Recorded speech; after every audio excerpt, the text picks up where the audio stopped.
Welcome to the Machine Learning at Home. Today I will speak about very interesting and funny way of representations of multiple groups. So frequently, very frequently, when we do machine learning, we want to look how these groups like on two-dimensional space on a plane. And actually three, but two main methods exist. So these are holes, convex holes, and ellipses, typically confidence ellipses. Let me show how they work. So we'll need my package. And for the future, we need also the package cluster. Cluster package is already installed if you have R installed. So we need to load it. No installation required. So let us do the same iris example which I do all over these lessons. I need to create some object from principal component analysis of iris data without character number 5,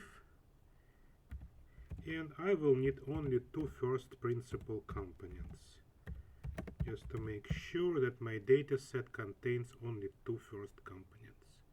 So this is a bit complicated, but if you type it for the long time, you will find it more or less handy.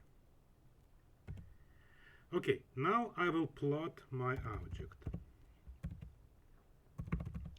Iris P, and for the color I will need iris species, which is the same column number 5. For clarity, I will use a name in this case, not number. Okay.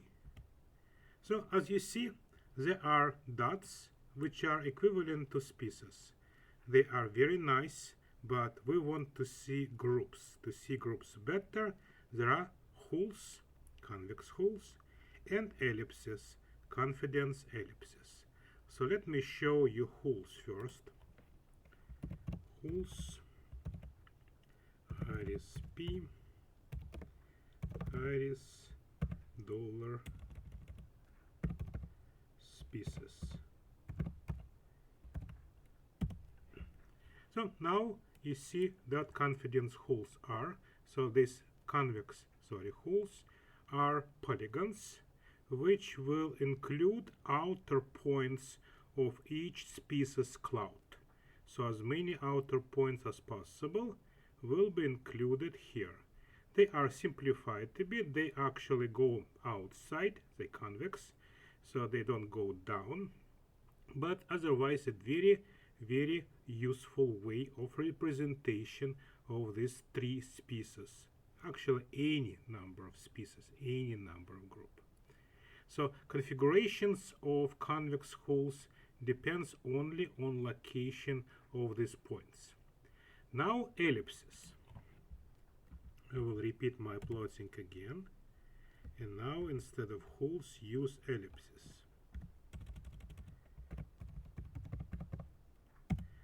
Ellipses are confidence ellipses, so they do not include marginal points.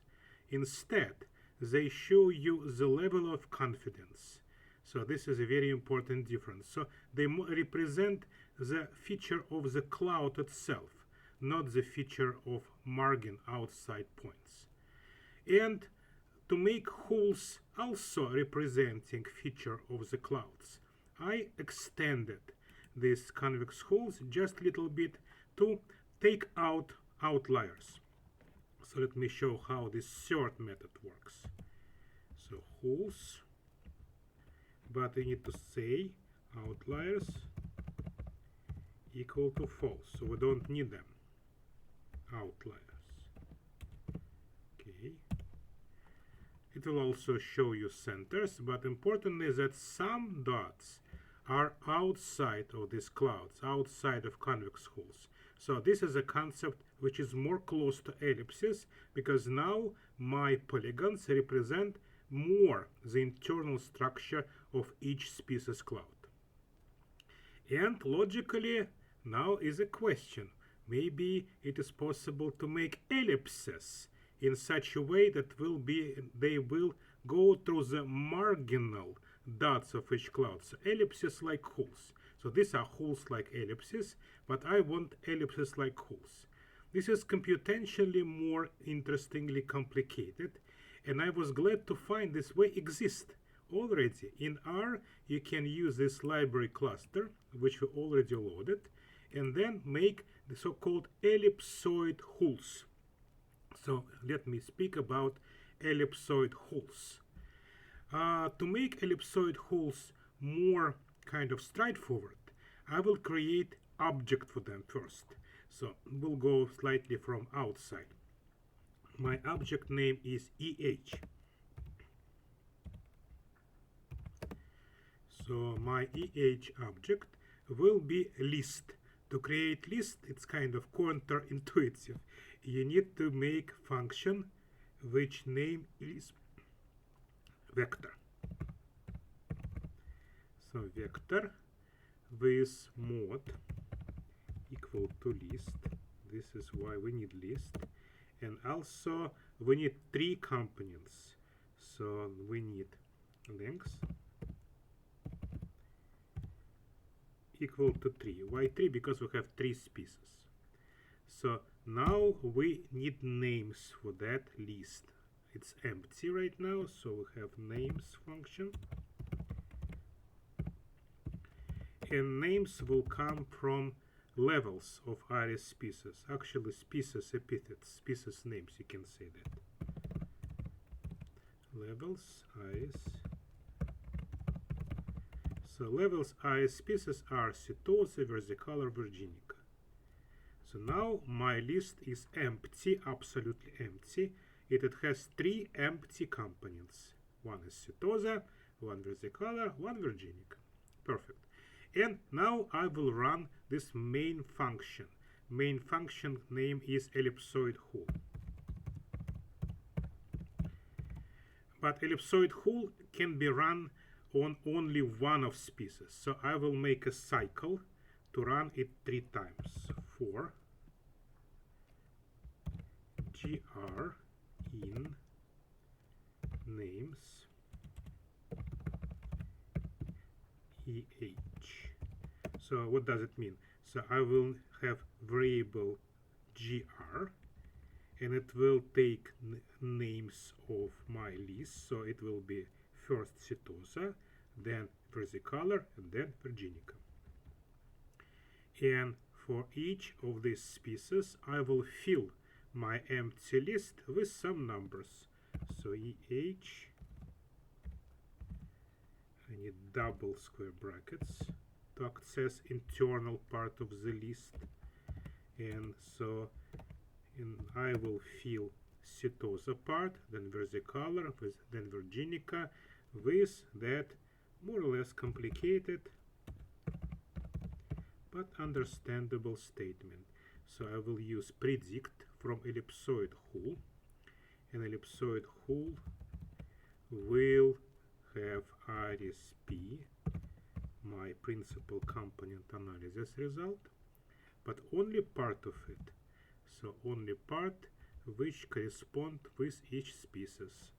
So iris species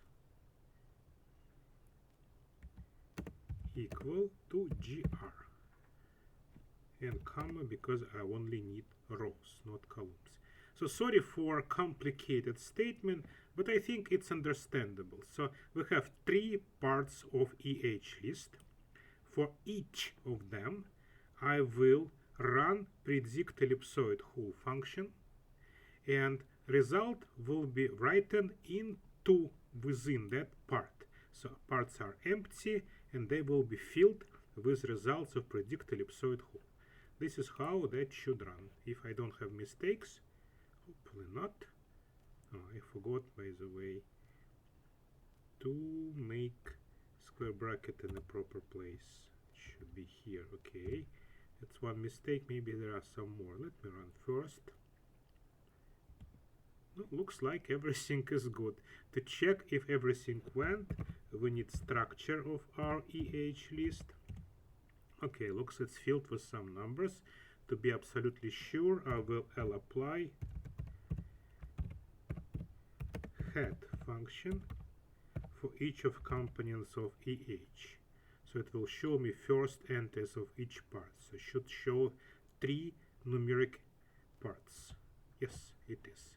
So there are 1 part setosa, 1 part versicolor, and 1 part virginic. What is it? Coordinates. Coordinates of future ellipses, actually for future ellipsoid hole. So finally I can plot. Let me plot it. And finally, I will plot my ellipses. Again, I need a cycle. So I need a small cycle for GR in 1, 2, 3.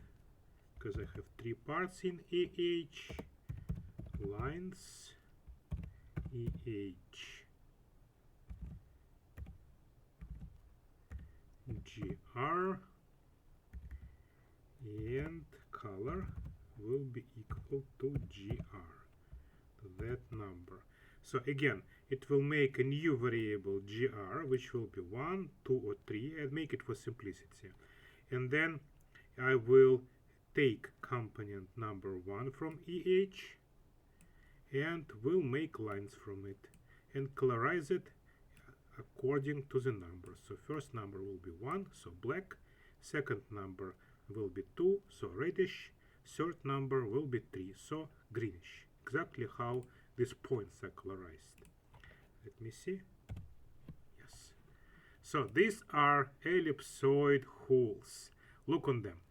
They are not confidence ellipses. They are not convex holes. They're kind of in between. So external line of each ellipse will include as many outer points as possible. So this is taken from convex hole.